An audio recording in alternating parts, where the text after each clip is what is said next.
welcome to the CX Files podcast. I'm your host, Mark Hillary.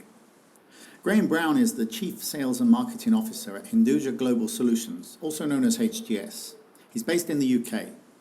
I've seen Graham sharing a lot of stories on LinkedIn exploring the future for contact centres in the new normal after this coronavirus pandemic. So I called him to ask him more specifically what he sees for BPO and CX in the future.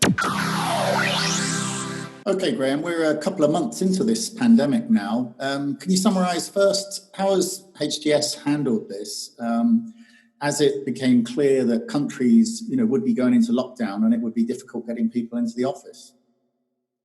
Yeah, sure. I mean, look, firstly, I want to be honest with you and to your listeners, Mark. I'd like to say that we had a foolproof plan in place to react to a situation like this, but the reality was that we didn't.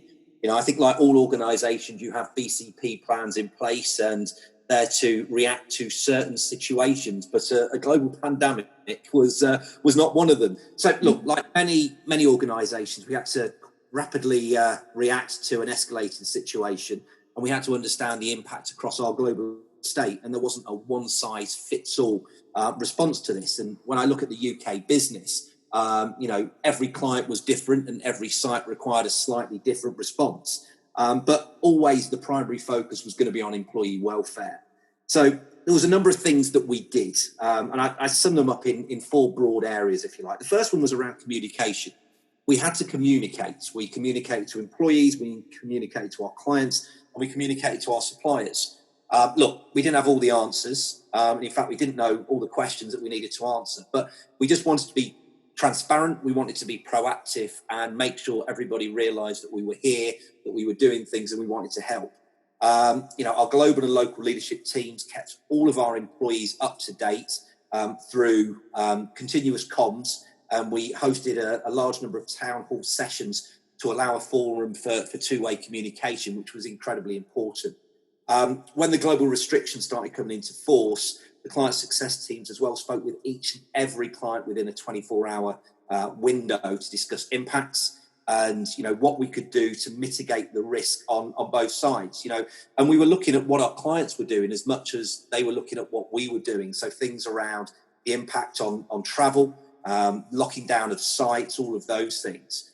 And where possible, we used one of our client portals called HGS Pulse, which our clients can access on a daily basis. And it was there that we hosted a lot of general updates specific to COVID-19 and the impacts on our business. So that was the first thing we did. Secondly, it was about identifying the risks across our business. And as I said, firstly, it was about the employees. So it was about looking at, where we had risks around vulnerable staff, for example. We then looked at the ability to deliver service. We looked at infrastructure challenges that we might face, both the internal and the external, and also, the commercial exposure. People don't like to talk about that fact, but obviously we want to make sure that we've got a viable business as we come through this pandemic. So we did need to understand what our exposure was to this. We created a COVID-19 steering committee. It was a task force that met daily to talk through a variety of subjects. And it was about the latest government guidelines and what impact that would have on our employees and on our business. We review the current performance across our estate, and we look at the ongoing risks and challenges as a result of COVID-19 and how we can react to things such as volume changes, absenteeism, employee health and well-being, etc. So that was the second area. The next step was all about actually mitigating the risks. So we identified where they were. So how could we mitigate against it? There was some tactical and there was some strategic initiatives we did here, Mark. I think everybody has spoken about things around site hygiene. And, we followed the same process as many did: increased cleaning frequency, access to sanitising products. We closed breakout areas. We provided one-way access in and out of our buildings. We did medical grade cleaning at facilities where employees had potentially come in contact or tested positive for COVID-19. And then there was more of what I would like to class as strategic. We reviewed home working capacity. And for those listeners that know our business or those that don't, actually only a small number of our workforce was enabled to work from home. It was about 5% of our global workforce before the pandemic hit. But we're now up to over 70%. And, To give you an idea of the investments, in the UK alone, we've invested over £750,000 in order to accelerate the deployment of home working across our estate. We've engaged with clients to understand the potential impacts on service delivery and jointly agreed what service expectations should be moving forward. And that was incredibly difficult because, our clients provide critical services both in private and public sectors. And to go back and say that, we've got absenteeism of 25-30% because of COVID and service levels are going to impact, that is something that, isn't acceptable. And we needed to work out plans to, get back to being able to meet that greater service that was expected. We looked at business continuity opportunities, so things around deployment, self-service, automation and channel shift. And I think we'll probably cover those in more detail a little bit later on as well.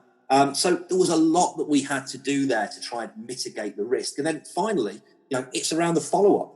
And this is almost closing the loop, if you like, and going back to that communication stage. We continue to hold regular huddles with our colleagues, throughout the day, every day, by account, by site, by country, across the globe. And we follow a similar cadence with our clients.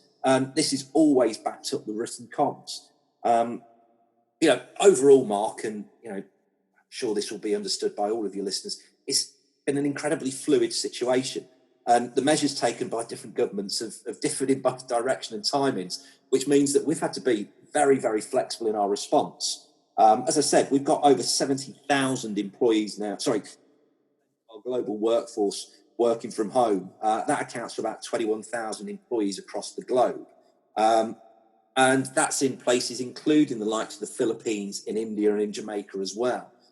We've got a few thousand still working in our offices where, they are required to do that, but we're always adhering to social distancing guidelines. And we are now starting to look at the return to work process in a phased and professional manner. Okay, yeah, that's really interesting. And it's clear that you've had to be very flexible to manage this process. I mean, moving forward, clearly working at home was the answer to the initial crisis. But how does the broader industry, contact centers themselves, how do you manage to run those facilities and continue to enforce social distancing? When most of these buildings are large environments packed full of people. Yeah, and I think as we've spoken before, it's this contact center apocalypse, and it's a massive challenge. And as you rightly say, Mark, we've got a large number of people working in very close proximity to one another.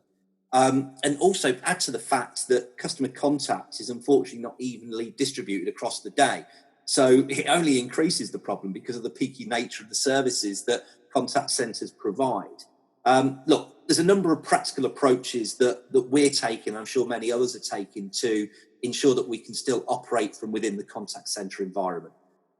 We've invested in strategic seating, we've staggered shifts, we've got the sanitisation of workstations between shifts, Perspex glass being installed between workstations in some situations, the closure of breakout areas, virtual training, huddles, coaches, etc., and trying to mitigate as much as possible the need for one-on-one or human interaction between our colleagues. But actually, when we address the problems within the contact centre, it's half of the problem.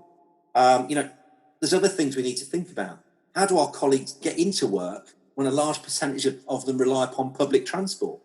In the Philippines, for example, we popped up hotel sites. So our employees that weren't able to work from home for whatever reason, we've put them up in hotels next to our sites in order to facilitate them coming in and out of the office, which has worked very well. How do you manage break periods when you've closed down communal areas? It's fine short term, but is that something you can do long term? If people need to eat lunch, what are we asking them to do? Are we asking them to stand outside? It's fine when the sun's shining and they can respect social distancing, but if it's pouring down with rain, which unfortunately happens a lot in the UK, that's not quite so practical. And then you've got situations where we have to train and manage staff still. And, we've tried to remove as much of the human interaction as possible, but we're human creatures. We crave interaction. And therefore, as much as, we can do a lot of these things in a virtual environment, is it really optimal? And for me, one of the biggest problems we're dealing with at the moment is, again, on a commercial level, how do you recover your fixed infrastructure costs? If I've got buildings that are only operating at less than half capacity, how do I recover those costs? Our clients, unfortunately, are not willing to pay more. So what do we do in that situation? Will it return to normal? If we find a vaccine, I think to a certain extent it will, but I don't think it will happen overnight. And I think that the contact centre environment's got to evolve. But the dynamic of providing labour-intensive services, such as we've seen over the last few decades, are definitely going to change. There's much more desire to look at opportunity to automate and remove a lot of that live agent contact. And that, I think, is really exciting for our industry. And, what does that mean for the contact centre? Well, actually, I anticipate seeing much smaller contact centre, maybe more coffee shop, boutique-like centres where people come in and work short term, with a large percentage of the workers working from home. We've spoken about home working. It's going to be part of all contact centre service provision moving forward. We're going to increase the use of the gig economy to provide a remote resource to support tactical requirements at key times during the day, the week, the month, and the year. And the third and final piece, BCP planning. That will no longer be something that will be considered when and if. There is going to be no organisation coming to the table today that is not going to ask about our plans to react to situations similar to the COVID-19 situation. Yeah, and it's interesting that you mentioned the evolution of the industry and how it may well change in future, because I've seen even immediately, like right now, plans for digital transformation that were scheduled for 2021 and 22, they're kind of being brought forward. We're seeing stuff that might have taken years to plan.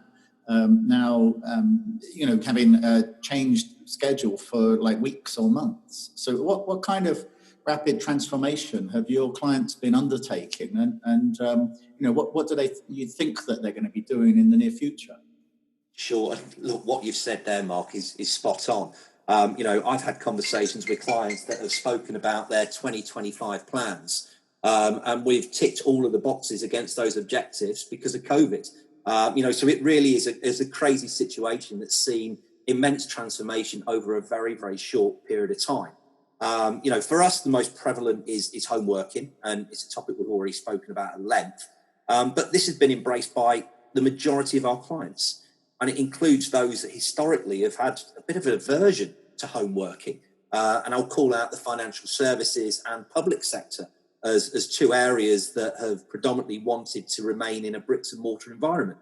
For many of our clients, we have gone from having absolutely no home working capability to 100% home working in the space of what is a couple of weeks, whilst conforming to all of the contractual and compliance requirements set out. And as I said, many of our clients are remarkable. We've been able to support them in meeting long-term goals in days and weeks. But home working is one area where we've seen transformation, but there have been other areas where, innovation has accelerated as a result of COVID-19. And look, I've got a number of areas that I can go through, but I'll just cover a few of them with you in no particular order of preference. The use of interactive voice assistants or IVAs. We've seen more and more of our clients embracing those in order to try and manage contact that's coming into the centres. Channel pivoting, enabling customers to move more voice traffic into digital channels, whether that be text, mobile messaging, social, etc.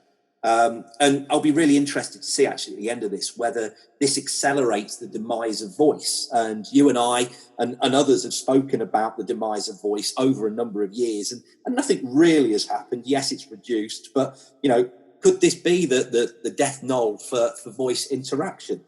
I don't believe so, but it'll be interesting to see what happens as we go through 2020 and into 21. We've taken our epic social proposition and evolved it to help organisations react to huge increases in social volume related to COVID-19. So taking something that was a more generic proposition and tailoring it into addressing a particular issue around COVID. We've seen an increase in the use of HGS's Digibox. Whether that's sitting in front of the advisor, whether it's sitting alongside the advisor or behind the advisor. But a lot of these things are things that we have spoken to clients and prospects about for a number of years, but there has been I don't want to say a lack of appetite, but perhaps not the stimulus in order to get these off the ground. Obviously, with what's happened over the last few weeks, all bets are off, and everybody is now looking at ways in which they can innovate and remove contact from the live agent interactions. Yeah, I mean, is this the clients reaching out and looking at the digital technologies and digital techniques that are available, and just almost overnight saying, this has to be more of a priority now as we rebuild? Absolutely. And, most of the organizations and brands that we either work for or interact with, they are aware of the art of the possible. But I suppose they've never had the burning platform that has required them to make the change. And so now they have that burning platform and they all want to press the button very, very quickly. The danger of it, of course, is when you make a knee-jerk reaction to the situation, can you negatively impact the experience you're offering your customers? And that's something I think all brands need to be conscious of as they go through this journey over the next few weeks and months. But again, it is a positive development and something that we're embracing as a business. So do you think then that, if consumers themselves, the customers, if their behavior changes because of this, will that change how you design a CX strategy? For example, we've seen a huge boost of e-commerce compared to, physical shops because most of them have been closed. But a lot of those customers are going to stay. So they'll keep on. They'll find that e-commerce actually works very well, and they want to keep using it. So even as we get back to some kind of normality, that you may see a complete change in consumer behavior. Yeah, I think you will. I don't think necessarily industries have been created on the back of COVID-19. The example that you give there around retail and the move to e-coms, it's been happening across the globe for a number of years. What it has done, obviously, is accelerated the use of this by people who perhaps still rely upon the high street in order to buy products. But the industry, the CX industry, has already been reacting to, those types of journeys that customers have, whether it's engaging with an online retailer that sells fashion or travel or whatever it might be. But clearly, we're big believers in the need to support customers, where they are and where they want to be. So every industry is going to change in some way. But I don't at this moment in time see any new technology coming through that we haven't been aware of pre-COVID-19. I'm sure it will happen, but I think what we will see is a higher adoption of some of the clever things that we've been talking about for the last 2 years. Okay. So, looking forward though, we're going to see social distancing. If we don't have comprehensive contact tracing or a vaccine, then clearly, this is going to be normal for us for a couple of years. So how do you think this is going to change or influence CX strategy and design if we need to include this in all of our interactions with customers? Yeah, it's a good question, Mark. And I think, look, the CX strategy across sectors and individual businesses or brands are at very different levels of maturity. As we've already discussed, there is going to be an increased reliance on technology to try and minimize contact requiring human intervention. But look, let's make no mistakes. We will still require humans to be involved across these customer journeys and will still be an integral part of that CX strategy. Automation, from what I have seen, still cannot deliver the emotional intelligence of human beings. And where there's emotion, complexity and sensitivity and engagement, then, we're going to need a live person to resolve that. But the impact's not just confined to the contact centre, and I think you made reference to it on your last question, Mark. All sectors will need to revise their thinking. The high street is one such area that I believe will change dramatically post-COVID. And whether that is around the coffee shops, the estate agents, the banks, or the retailers, they're all going to need to think about the way in which they engage with customers and respect social distancing. Look, let me focus on my specialist subject though, which is the contact centre. And the use of these is going to need to change. And if social distances is going to be required long term, then these physical centres might become commercially unviable. And I've already said, if we're only able to use 40% of our capacity, how do we recover the costs of that? In the short term, I foresee a situation where our colleagues employed in bricks and mortar environment that have been moved into home working will return to the office environment or the bricks and mortar environment, but it won't be on a full-time basis. We may be seeing them come back to the office on a 1 or 2 days per week and spend the rest of that time working from home. And therefore, what I see the contact centre becoming potentially in the short term is more of a training and development hub for people.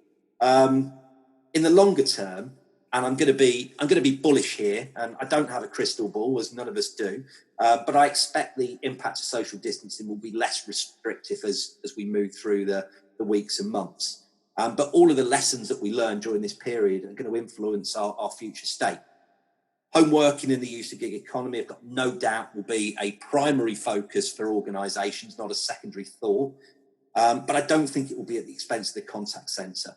But it will be a more sensible balance, which I think will enable organisations to pivot with ease as situations dictate, whether that is increasing volume into a remote environment or whether it is increasing volume into a bricks and mortar environment. Look, some good will come out of this situation. It's not all bad news. Technical innovation within the industry will be accelerated and it will be accepted by the majority.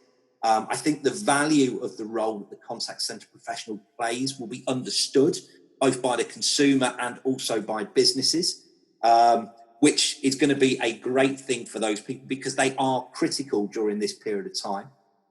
Employee engagement and welfare will be front and centre of people's minds. And BCP will not be an afterthought, and the price of it an investment and not an unwarranted cost. I think that's my take on the situation as we move forward.